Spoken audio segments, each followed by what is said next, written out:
Okay. Hey, that's great. That'll be perfect. Good. What have you done so far that we missed before we started recording?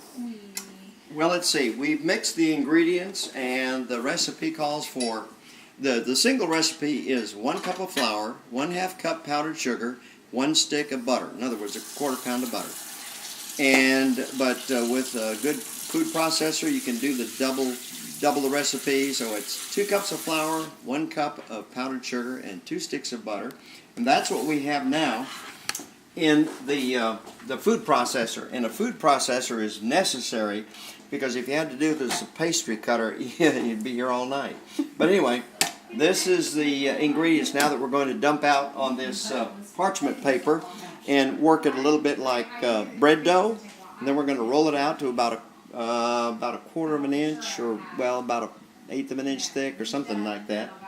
And use a particular cookie cutter to cut out the cookies.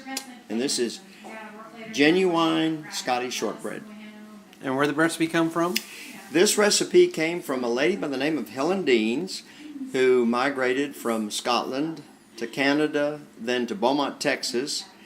Her husband was a dentist, and he died, unfortunately, right after their daughter was born. And so Helen Deans raised her daughter as a single parent, and she would bake these cookies and sell them. And she also worked at a theater in Beaumont, Texas, to help support herself and her daughter.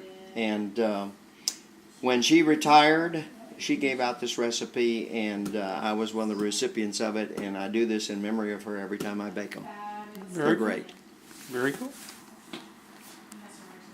Okay, next step. We'll pause that.